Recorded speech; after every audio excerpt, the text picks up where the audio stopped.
Ashamaa akkam jirtu har'as viidiyoo hedduu isin fayyada jedhee yaade qabadheen isiniif dhiyaatee jira. Dhiirri yeroo wal qunnamtii irra jiru maal dhagahuu fedha? Maaltu isa gammachiisa? Jaalallee isaarraa yookaan haadha manaa isaarraa sagalee akkam dhagahuu fedha? Kan jedhu qabadheen isiniif dhiyaatee jira. Warra chaanaala kiyyaa haarawaa taataniif subscribe gochuun maatii naaf ta'a jecha irraa baradhaa. Tokkoffaa yeroo wal qunnamtii fixxan booda kana dura wal qunnamtii akkanatti mi'aawaa ta'e godhee hin beeku. Isa dura jaalallee yookaan qabaattu ta'e yookaan jaalallee tokko yookaan lamaa ol yookaan qabaattu ta'e isa dura kana duras jaalalleen qabaa garuu mi'aawaa akka keetii argee hin beeku. Hedduu si gammadee jira. Dandeettii ajaa'ibaa qabda jechuunidha. Yeroo akkas jettuun hamilee ajaa'ibaa isaaf ta'a. Yeroo itti aanullee jajjabinaa fi miira ajaa'ibaan si bira dhufa. Kanaafuu jecheennu akkanaa kun hedduu si fayyadanii. Kuni yeroo hedduu biyya keenyatti hin baratamne. Yeroo wal qunnamtii saalaa godhan shamarris useetumaan ciisti, dhiirris akkasuma useetumaan wal qunnamtii godha. Yeroo hedduus rakkoolee isaan jidduu jiran dhalaan takka poozishinii adda addaa fedhuun mala. Kun doogii staayil fedha, kun immoo dhaabattee tuun ciistee namni martuu akka isa gammachiisu akkaataa isa gammachiisu jira.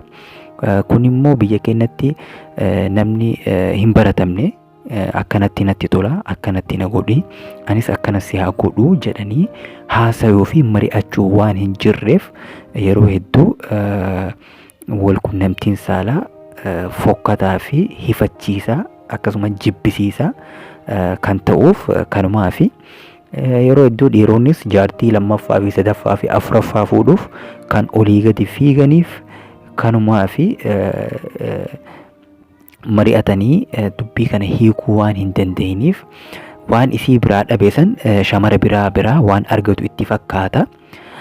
Kanaafuu ati abbaa manaa kee jaalallee kee qabuu yookaan feetu taate waan rakkoo isin jidduu jiru haasoytanii akka inni fedhutti fi atis dhiirris akka isheen feetutti wal qunnamtii kana gootanii jiruu gammachiistuu taatee fi mi'aawaa ta'e jaalala mi'aawaa ta'e jiraachuu ni dandeessanii. Kanaafuu wal mari'achuu fi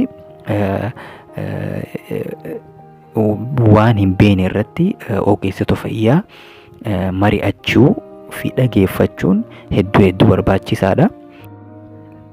Lammaffaan yeroo wal qunnamtii goonu har'a guyyaa keetii akka feetee na godhii jettee dhiiraaf yookaan jaalallee keetiif mirga guutuu kennu.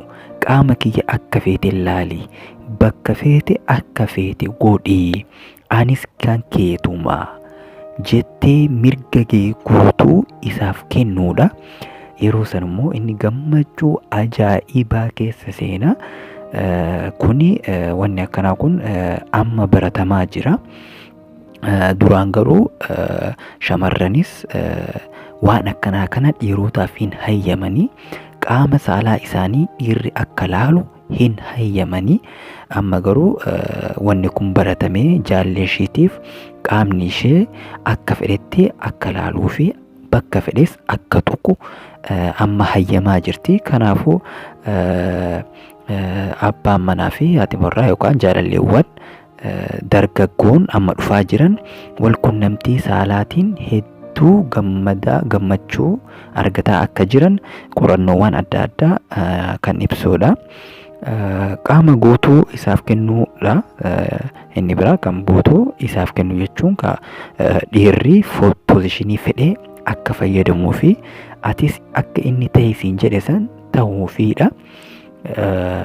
Kanaafuu ati dhiirris akka isiin feetu yeroo taatuuf dhalaanis shamarris akka ati feetu san yookaan sii taatu ta'e jaalalli isin jidduu jiru hedduu mi'aawaa hawwachiisaa ta'a.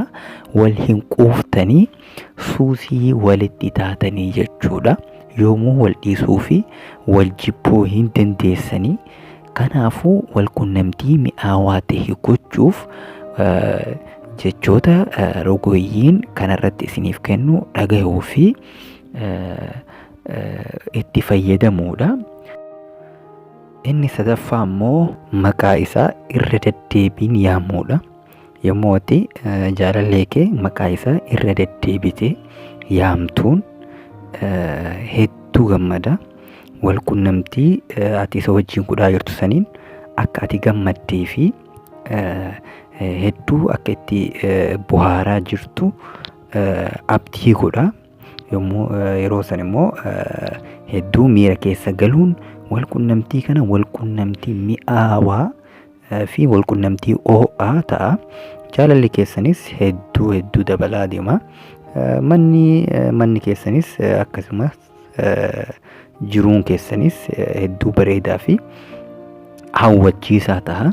Kanaafuu yeroo wal qunnamtii saalaa irra jirtan maqaa isaa irra deddeebiin yaamuun dhiira tokko miira ajaa'ibaa keessa isa galchuu waan danda'uuf itti fayyadamaa isiniin jedha.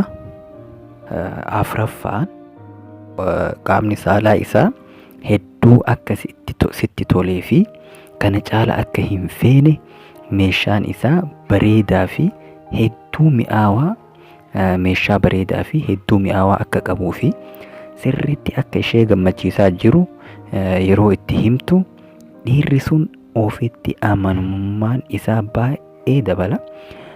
Yeroo hedduu qaamni saalaa dhiiraa dhaabatuu diduu fi dafee jigsuu kan dhufu ofitti amanamummaa dhabuu irraa kan ka'edha.